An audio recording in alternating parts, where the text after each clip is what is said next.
आइए हम विराट कोहली जी के साथ बात करने के लिए चलते हैं। विराट जी, आपका तो नाम भी विराट और काम भी विराट। नमस्कार आप सर। दुबई में से आज समय निकाला और वहाँ तो ये खेल आपका बड़ा तनावपूर्ण रहता है, उसमें भी आपने और अपनी भाग दौड़ भरी जिंदगी में अभी जो फिटनेस रूटीन फॉलो करते हैं, मैं जरूर चाहूँगा, देश भी जानना चाहेगा क्योंकि नौजवान आपको आपकी हर गतिविधि को देखता है, ये आपको कैसे मदद करता है? पहली बात तो बहुत बहुत धन्यवाद सर, यहाँ पे हम सबको बुलाने के लिए। सब लोगों ने फिट इंडिया मूवमेंट के बारे में बात करी और इसके फायदे, इसके लाभ हमको रोज अपनी डेली लाइफ में किसी ना किसी तरीके से दिखते हैं। सबने अपने एक्सपीरियंसेस बताए। मिलिंद जी ने भी बहुत अच्छी बातें रखी, बहुत इंस्पिरेशनल उनका भी काम रहा है, उनकी जर्नी रही है पिछले कुछ सालों में। मैंने भी बहुत ऑब्जर्व किया है। और मेरे खुद के एक्सपीरियंस में सर एक ट्रांजिशन एक्सपीरियंस करने को मिला मुझे कि जिस जिस पीढ़ी में हम खेलना शुरू हुए और जो उस समय खेल की हमारी डिमांड्स थी, वो बहुत तेजी से बदली एक समय के बाद। और मुझे ये एक्सपीरियंस हुआ कि जो एक हमारा सिस्टम बन चुका था, हमारा एक रूटीन बन चुका था, वो हमारे खेल के डिमांड्स के लिए सही नहीं था और उसे बदलना जरूरी था।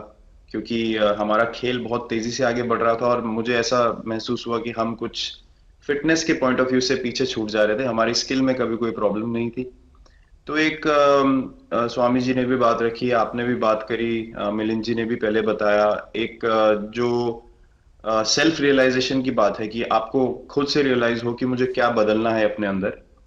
तो मुझे वो एक समय पे खुद भी एक्सपीरियंस हुआ कि नहीं, फिटनेस जो है वो प्रायोरिटी होनी चाहिए। और अगर मैं आपको ऑनेस्टली बताऊं तो पहले खेल को अच्छा करने के लिए फिटनेस मैंने शुरू करी, लेकिन आज अगर प्रैक्टिस मिस भी हो जाए तो मुझे इतना खराब नहीं लगता। लेकिन अगर फिटनेस सेशन मेरा मिस हो जाए या एक्टिविटी मिस हो जाए तो मुझे ज्यादा खराब लगता है। तो इसके फायदे जो हैं तो सर वो सबसे पहले आपको ये जो नया मंत्र जगा, तो दिल्ली के छोले भटूरे का ही बहुत दुखता हुआ होगा। बहुत ज्यादा सर। मतलब जो अभी हमने थोड़ी देर पहले बात करी कि हमारा जो नेटिव डाइट है, एक जिस रीजन से हम आते हैं उसका जो हम वो खाते हैं, उससे मैंने कभी एक्सपीरियंस नहीं किया कि हेल्थ इश्यूज हुए हो या किसी को कोई बीमारियों का सामना करना पड़ा हो। मेरी खुद के एक्सपीरियंस में मेरी नानी, मैंने बहुत समय तक देखा, इतनी ज्यादा उम्र में भी उनकी हेल्थ हमेशा ठीक रही। हमेशा उन्होंने घर का सिंपल खाना खाया। तो मैं जब पला बड़ा तो शहरी खाना, मतलब बहुत ज्यादा बाहर का खाना होता था। खेलने कूदने जाते थे तो आते जाते बहुत सारी चीजें ऐसी खा ली कि जो हेल्थ पॉइंट ऑफ व्यू से अच्छी नहीं है। तो डाइट का भी एक बहुत बड़ा कंट्रीब्यूशन था, जो डिसिप्लिन नहीं था। तो वो फिटनेस, फिजिकल फिटनेस और डाइट दोनों चेंज करना पड़ा सर। उसकी वजह से ही चेंजेस आने शुरू हुए। और मैं इस चीज से इसलिए रिलेट कर पाता हूँ क्योंकि जैसे हमारे खेल में चेंजेस आए, आज की लाइफ की भी डिमांड्स बहुत ज्यादा हो गई हैं, बहुत हेक्टिक हो गई है लाइफ। तो अगर हम अपनी फिटनेस को उस पेस के साथ नहीं रखेंगे, सिंक में नहीं रखेंगे, तो हम पीछे छूटते चले जाएंगे। तो अगर हम लोग अपनी फिटनेस को नहीं इंप्रूव करते तो हमारे खेल में भी आज हम बहुत पीछे छूटते चले जाते। क्योंकि आप सिर्फ अपनी स्किल पे डिपेंड नहीं कर सकते। आपका जो मेंटल स्ट्रेंथ है, वो आपका शरीर कितना तंदुरुस्त है और आपका दिमाग कितना तंदुरुस्त है, उस दोनों का एक कॉम्बिनेशन साथ में चलता है। तो अगर मेरा शरीर सपोर्ट नहीं कर रहा है जो मेरा दिमाग सोच रहा है, तो मैं जो करना चाहता हूँ मैं नहीं कर पाऊंगा। तो आपके मुझे छोटे सामने छोटे कैलोरी चेंजेस। कम करने का भी तो चैलेंज रहता होगा और इतना बड़ा काम करने का भी चैलेंज रहता होगा, उसको कैसे हैंडल करते हैं? सर मैंने अभी जो अपने अनुभव में मैंने ये चीज एक्सपीरियंस करी है, वो ये है कि खाने के बीच में समय देना बहुत जरूरी है। हम लोग बहुत बार खाते हैं और फिर बड़ी मील के बाद वो छोटा पोटा खाते चले जाते हैं पूरा दिन। तो वो जो हमारा सिस्टम है, उसको कहीं प्रोसेस करने का मौका ही नहीं मिलता खाने को, और रात तक हम खाते चले जाते हैं। तो मैं जब छोटा भी था तो 11:30 12 बजे डिनर हो रहा है, उसके बाद मीठा खा के एकदम सो गए।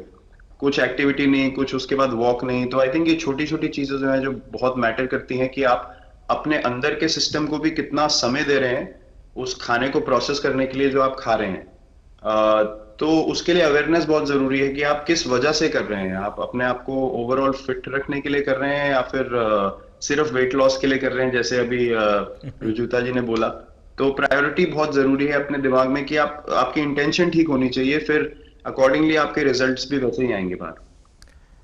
मैंने सुना है कि इन दिनों टीम के लिए एक योयो टेस्ट हो रहा है। क्या ये कैप्टन को भी ये योयो टेस्ट करवाना पड़ता है कि आपको छुट्टी होती है? और योयो टेस्ट होता क्या है, क्या क्या क्या करना पड़ता है? सर टेस्ट ये बहुत जरूरी था फिटनेस पॉइंट ऑफ व्यू से। अगर आप ग्लोबल फिटनेस लेवल्स की बात करें तो बाकी टीमों से हमारा लेवल अभी भी कम है, और हम चाहते हैं कि वो लेवल हम ऊपर लेके जाएं, जो एक बेसिक रिक्वायरमेंट है। आज की डेट में हम लोग फोकस करते हैं कि जैसे T20 मैच हो गया या वनडे मैच हो गया, वो एक दिन में खत्म हो जाता है। लेकिन अगर हम टेस्ट मैच की बात करें जो 5 दिन आपको खेलना है, हर शाम को आपको वापस जाना है, अगले दिन फ्रेश आना है, तो उस पॉइंट ऑफ व्यू से ये फिटनेस जो स्टैंडर्ड था वो बहुत जरूरी था। और मैं सबसे पहले मैं ही जाके भागता हूँ, और ये कंडीशन है कि अगर मैं भी फेल हो जाऊंगा तो सिलेक्शन के लिए मैं भी अवेलेबल नहीं हूँ।